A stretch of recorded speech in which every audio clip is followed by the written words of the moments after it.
Hello there, everyone. Here, you put this on.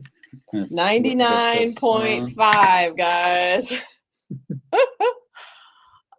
Looks like your hair has been through a tornado. More like It's a good. hurricane. Yeah. 99.5. Who would have guessed our show would have been cut short last week? Adultitis, that's you. So yes, we realized we're going live at just before 2 o'clock in the afternoon, our time. So we don't expect there'll be very many people watching live, but we wanted to get this update out to you as quickly as we could. And while we had a window of time here. So fortunately it'll be recorded. People will be able to see it. Yeah. But we did kind of want to finish our show. We had a really good show. We had a solid ending. We had Yes. hyped up a $99 gift card. We hyped up what the show was turning into. Mm-hmm. You didn't learn any of that. Talk about a cliffhanger. I mean, Yeah, we kind of orchestrated this. Kind of all planned out, as you could imagine. But yeah, I guess first order of business is there was a storm that knocked out our power and knocked out our backyard. A couple trees landed on our house, landed on our car. It was pretty scary there for a little while. We were didn't have power for about 24 hours. So it was, and I had to get out at 6:45 the next morning to go to Tennessee for a speaking engagement. So a lot of things went in our favor. We had a lot of people, a lot of angels show up and help us out. And it was pretty good. So we do not have anything to complain about. We're very grateful that we're safe. And people have asked me, were there any injuries or deaths in Sheboygan from this? I mean, it came up so quick. Like, how could it not have just somebody been out on a baseball field or something and not got to their car or whatever, right? Mm-hmm. But no, the only injury that's happened is with chainsaws. So there's been about 1,000 trees down estimated. And what percentage are in our yard? 10%. We actually we had a number of professionals come out to get quotes on cleanup and what's next, and we've had a lot of jaws dropped from people who've seen a lot of things. And one guy said, I've seen this before, but in forests, or hunting ground. Like, never have I seen this amount of destruction in one person's yard. So yay! I'm still waiting for the trophy, guys. Like a little broken tree trophy or something. I mean, So we got a chance just a few moments ago to create a little video to give you a tour. It's sort of like if you've ever been to the Grand Canyon, you realize that taking a picture of the Grand Canyon is completely futile because you just can't get it. And so we've shared some pictures online of the aftermath of things, but you can't really get a sense of the scope. So we thought maybe a video would help with that. And as I say that right now, I realize I forgot to load the video. So I am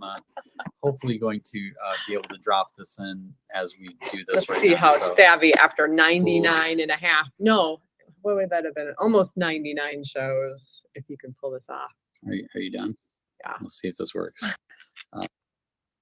Hello, Adultitis Fighters. We're giving you a little sneak peek at what has gone on here in Sheboygan at our property. Many of you know that we had a 100-mile-an-hour straight line wind come through at the end of our last Escape Adulthood live show of the season, number 99. And so let me just give you a little tour of what we got going on here. Our property, right here on the deck, they just removed like a half hour ago a 3-trunk tree that was kind of lodged up on the roof the night of the incident. So it took up this whole area. So it's kind of freeing to have that gone. But you can kind of see, I'll let Jason kind of pan what's going on here, guys. So the interesting thing with the woods, the way it was, is the trees are really close. So you have this like tree on top of tree on top of tree. And what's interesting, I spent, most of last week talking to tree people and experts in the area, and there really is only one company in this area that has the equipment to remove this safely. We've had a lot of people being like, hey, we can come with chainsaws, we can do a chainsaw party.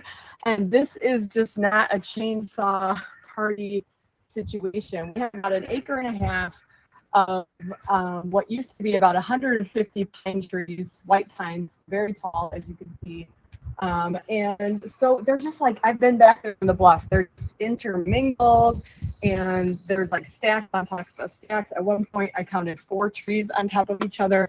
There's trees hanging off the bluff. There's trees inside of other trees. We actually had a branch go through our roof and through our siding. So this is like I don't know, I didn't officially look up hurricane winds, but I can't believe we kind of had a hurricane here in Sheboygan, Wisconsin. But it kind of feels like we did. And of course, the uprootedness. So the blessing to us is that we have a company in town that knows how to do this. They're actually loggers, and they will bring in semis, and they'll bring in excavators, and they'll bring in logging equipment that will take about a week to clear all of this. The goal is to have 15 trees left out of our 150 or so. And they're going to clear it all. And it's shockingly not covered by insurance. Oh my gosh, you guys, the moment I heard that news, I did not have the ability to breathe, because as you can imagine, it's going to be about $50,000 to do this. And we're still going to have stumps and no grass and no trees and no landscaping, you know? So it's just, for this being our happy place, there's a lot of emotion. There's a lot of trauma from the actual experience of that night and all that each of the 5 of us experienced. But keep coming. We'll see. The part that kind of blows my mind is this uprooted stuff. You know, to obviously white pines, I would not recommend. They, 0 stars for the ability to stay in the ground. But I mean, what are you going to do with 100-mile-an-hour winds too, right? So there is that. This is a good picture, Jason, right in front of me, that you can kind of zoom in on and see. For someone to say, I'll bring my chainsaw in here, what we're looking at there, you could break your legs to try to untangle the board or the logs that are, I'm looking at like 6 different trees that are basically tangled up, almost like they just got like turned around in a mixing bowl, so we feel blessed, honestly, to have found the right group to be able to come in here and detangle this mess, clear it completely, and we're going to start over with some new dreams and new visions. Now, you guys knew we were already dreaming and visioning for what was happening back here, but we were talking about the art studio, which now has siding, and obviously the roof and the windows are in. So this is exciting. One of our I won't say small, but one of our miracles was that all the wood that was for the siding, which everybody knows the price of wood, right? All the wood was safely guarded by all of these. Come and see where it was guarded. This is kind of interesting. It was guarded by this set of triplet, root system. And it was all kind of lodged up, honestly, up here in the uprootedness of this system, almost as if like it blocked it from flying all over the place. We could have had wood in the lake.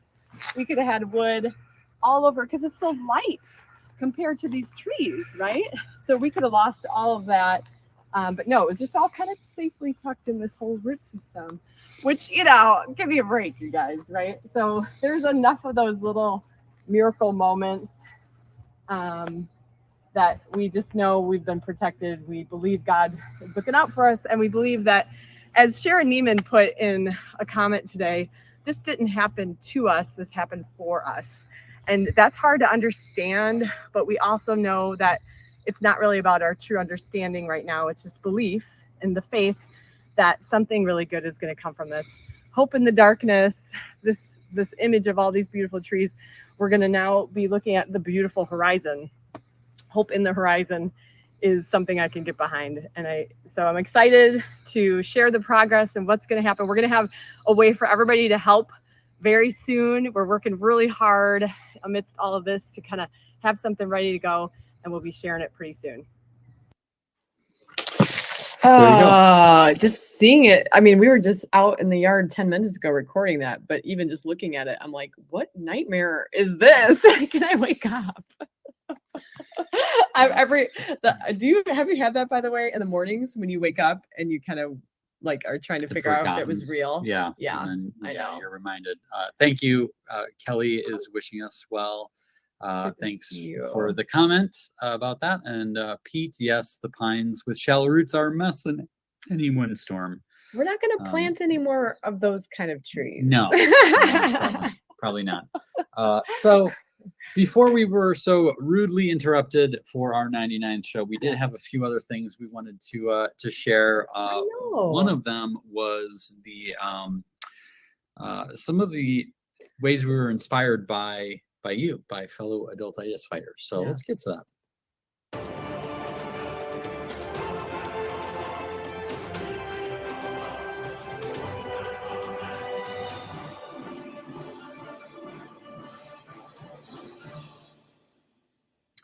All right, well, meme of the week. Oh, I do love this. When you turn 100 and can't play with Legos anymore. That is a sad day. It's a truly sad day. Her little face. No.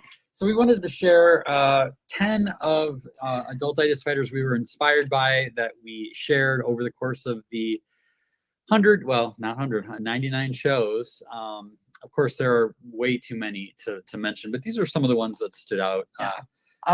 Kristen and her family, this was in the early days of the pandemic.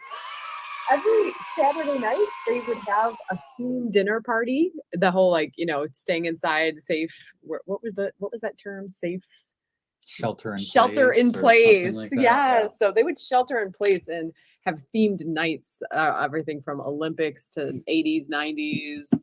It was so cool. Yeah, it was. So they did the 80s night, they did the 60s, they did baby. Yeah, one of your favorites, the Olympics there, and the dog is like I love the dog in that one. I know, it's so good. Mike Koval is a former police chief, and we had told the story about how when he retired, he became a water slide guardian, and someone reported how great he was with the kids, and what a cool, like, what do I want to do next stage of an adventure, right? Right. So that was no rocking chair for Pete, for Mike. Yeah. Then Jen was an Adultitis Fighter of the Month a month or two ago. One of the reasons for that is she organized Tutu Tuesday. What was that again? Tutu Tuesday. Oh yeah, Tutu Tuesday. Yeah. Some of her team members in their tutus. So, of course, being able to spread whimsy and wonder and fighting adultitis is not a team sport. Or is a team sport. Yes. So being able to incorporate other people into the adventures is always something we. I love a different variety of tutus. Also, right. What else? Oh, then there's Kirsty, right? Remember this one? Yeah.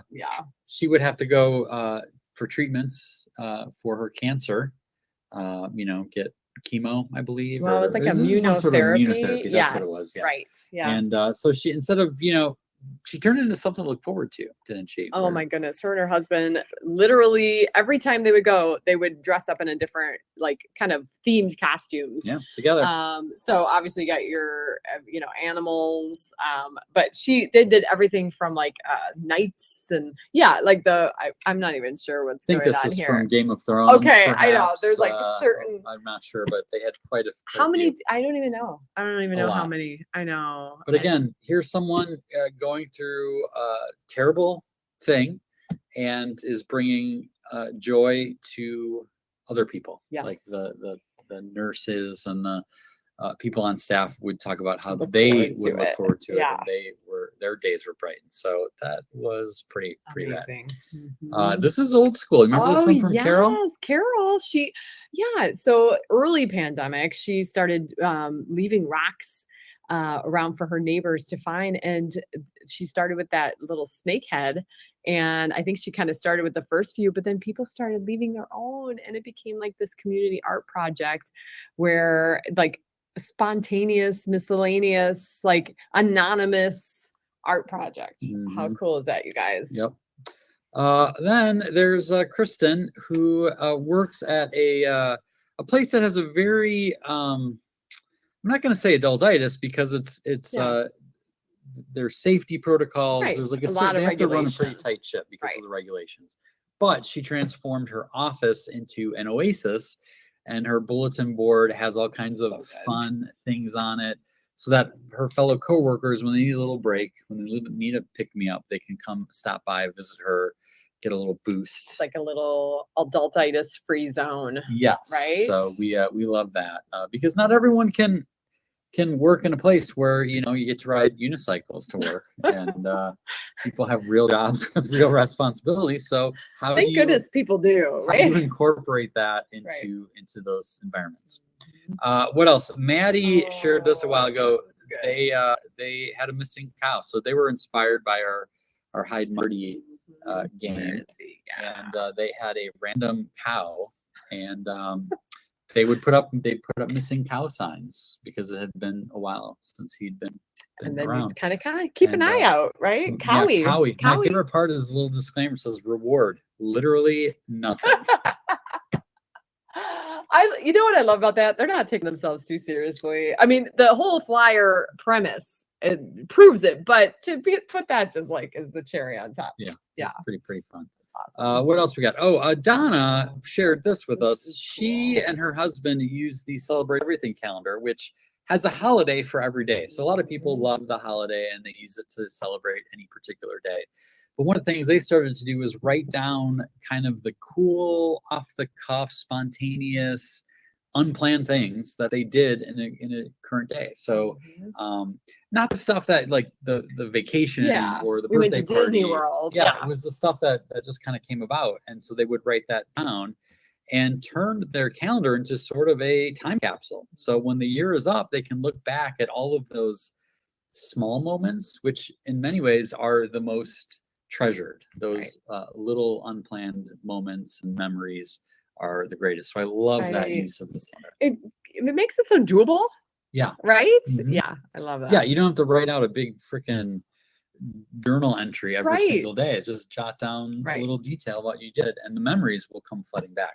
That's cool. Speaking of calendars, then Oh, Carolyn took hers to another level. This is next level stuff, because she basically illuminates her calendar. Remember those, like in old days in the medieval times, they would illuminate manuscripts and they would hand illustrate the Yeah. Bible and things like that. And she kind of basically did that. And several of these are kind of themed with like some Let's Draw stuff that Jason had been doing, or themed with the day.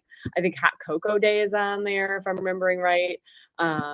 So it's just really neat to see her creative take each day. And I've heard her talk about this. She's like, it was just a fun little challenge. Yeah. Like, didn't spend a lot of time on it. Yeah. By the way, she's super cool artist, Right. you know. No big deal. I mean, hello, Amy, by the way. know. Amy's here. She said, Hi, you don't even Jen. know how happy the email made me because I can never attend your live shows. So, yeah, 2:00 in the afternoon is we not didn't tell usually anybody. prime time. By the way, we didn't even tell Jenna and Rachel, who work with us, that we were going live. So if you think like you're watching this in replay and like, I missed it, it's like, yeah, we just did this. So Yeah, no so bigs. glad Yeah. you could join us for the live portion of this. What else? I'm not remember how many more I have. Oh my here. gosh, this one is good. Okay, so we have these little eat dessert first cards we've been passing around to Wonder Whimsy members. Ella took it to a new level. She put the little eat dessert first card on a coworker's desk with treats. I think this part was like a part B because she did it with treats and then didn't put her name on it. It was just kind of like this, and then got to see the surprise of her coworker being like, "What? I get to eat a donut?" Yeah. But this picture is actually from the next day when that same coworker did it to someone else, which I think is even more important because the ripple effect of fighting adultitis is powerful, and we can forget how much power we have in that we can start a ripple that can keep going and going and going, especially if you just say, P.S., pass it on. Watch out. Yeah. As you know? can see, there's a little theme here of what we're highlighting where regular everyday people doing small things that end up, like you said, creating a ripple effect. Yeah. Here's another one she This is did good, yeah. later, getting the We Can Lick This. This was early on in the pandemic when the school year was just about to start. Encouragement. Yeah. So that was pretty good. And Angie was another one that we shared. She makes Oh. these custom trophies, taking various toys and knickknacks, glues them together, and then spray paints them gold or silver or bronze. Maybe Angie can make us a tree trophy for winning the most destructive yard award. Can we? Yeah, that would be great. That'd I'd be like awesome. that. Yeah, this is And then hard to imagine that this is like not something she bought. Right. It's That's the key. remarkable. That gold paint just kind of pulls it all together. Mhm. And I think this might be the last one. Helen, remember Helen Mail? Go for it. Okay, so Helen receives joy by sending people mail. So she took it to a new level where she was decorating her envelopes. She was, finding some little things that around the house and sticking them in there. And she would do this just to bring herself joy and just kind of be that surprise for someone. And we actually received Helen mail during the pandemic. And I will tell you, I think it was, this is it. I will tell you that we were just elated with all these fun little things she put in there. It was just a stamp, you guys. Like it literally was just a stamp. And I don't even know if it was just like a little handwritten note and all this joy. Just little tidbits of joy. Yep. Is what I would say. So So yeah, that's cool. the end of that. That was I think there was actually 11 people there. But we gotta bring this home because we do have an appointment at the bank in a little bit. Oh You forget yeah. about that? I just saw the clock. Yeah. We gotta end this. We gotta Okay. get going. So Okay. let's get to our giveaway. Okay.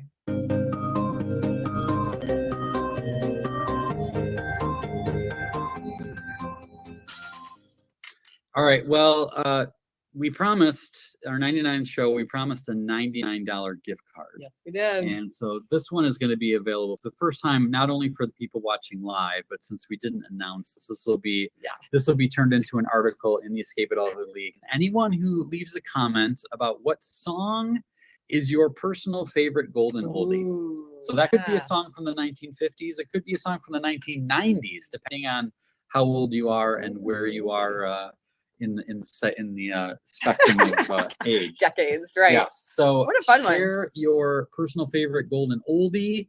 What else? Okay, so here's something we needed to share. What's next for Escape Adulthood Live? Real quick. So this started with the Coffee with Kim and Jason when we had 2 weeks to flatten the curve. Yep. Remember those good old days? Oh, end of March. And Yeah. we turned on the camera of our laptop and we just started in the afternoons and started bringing hopefully some hope and light to people. And after about 2 weeks or so, we took a little break. Was it 2 weeks or three? I don't know. It was a while. It was like 20 some shows maybe. And took a little break, and then we rebooted Escape Adulthood Live as a weekly show. And we've done 99 of those. We're on 99 and a half right now. And now that the pandemic is nearing an end and things have opened up quite a bit and our schedule has picked up and speaking gigs have returned and all of that, a weekly show is now kind of unsustainable for us to maintain, especially at the level of quality that we like to do. So Escape Adulthood Live will no longer be a weekly show, but it's not going away. We're going to do it monthly. We're going to be taking a little break here in the summer, and we'll be coming back in August. Not going to tell you what day yet, because one of the cool things about the new format is it's going to be sort of a pop-up style. There will be no specific day, no specific time of day. It's just going to be kind of random. Now, in order to get alerted to when they will be, because we will tell our insiders, give them a heads up so that they can kind of plan. We'll give you a week or two notice at least. So that's why escapeadulthood.com/insider is up right now. If you want to make sure that if you want to know when the shows happen. I mean, we've already talked about this because we will now have a little bit more time in between shows. We have some exciting new things planned for the next evolution of Escape Adulthood Live. Better prizes, more hijinks and shenanigans. It's going to be pretty good. The other thing is we're going to be leaving Facebook on as far as the show goes. Another big thing is here we are. We're doing this live in the Can I Escape say Adulthood League. Facebook's the worst? We will still maintain a presence there, but our live show will be happening on our own network here in the Escape Adulthood League. We'll be sharing replays, probably on Facebook and on YouTube and things like that. But this is going to be the place to be to check all of it out. And yeah, I think we're excited, guys. Excited about this that. is a good next step. I mean, we've been kind of really thinking about, praying about, trying to figure out what's next for EA Live. And for show number 100, it's going to be epic.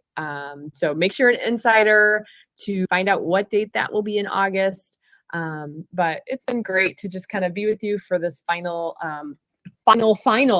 season finale of show number 99. And we're excited to share what's next with what we have coming up for this little kind of, what do you want to call it, that we're going to be sharing with them in the next few days? Yeah, so we've had a lot of people graciously reach out, want to help us, want to bring their chainsaws, want to figure out how they can help us through this time. And it is heartbreaking, but again, we're grateful. But I will say that amidst the chaos, Kim has kind of resumed wonder hunting amongst the carnage, and she's pulling up some amazingly beautiful pictures from the scarred landscape that is our current backyard. And I think we've realized that the book she's been working on, Wonder Hunt, is more, the message behind it is more important than ever. Unfortunately, because of the added expenses for all of the damage, kind of put the kibosh to the funds we had set aside to publish Kim's book. So what we're doing, we're switching things around a little bit, and we're launching a pre-order campaign where hopefully we can raise the funds for the book to get that printed. Kim is already adjusting parts of the manuscript. There's going to be some new photographs from the last few days in the book. Of course, many of the photographs in the book already were from our backyard, which has been your favorite place to wonder hunt. And so we're going to be launching that in the next day or two, hopefully, a campaign to raise funds to get this project out into the world. And so hopefully, if that's a way that you can support, that would be awesome. If there are any proceeds that exceed the cost of production, that will probably go towards reimagining and recreating our backyard into something new. So again, we're safe. The insurance has taken care of all of the stuff with our home.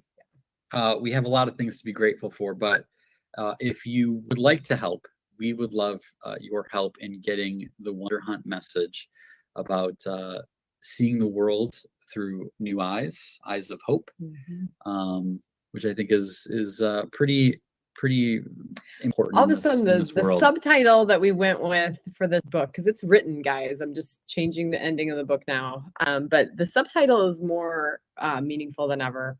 Scavenger Hunt for the Weary Soul. And it's just perfect. Yep, it is. And I think we'll look back on this as like one of the best things ever.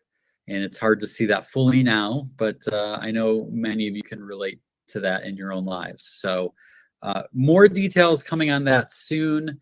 Our prescription this week, spend some time with your 99-year-old self and take notes. If you didn't get a chance to see my monologue, where I was all dressed up like a 99-year-old. I couldn't even talk after. Please check that out. It was a lot of fun to put together, and I'm happy with how it turned out. So do that. Please spend some time with your 99-year-old self.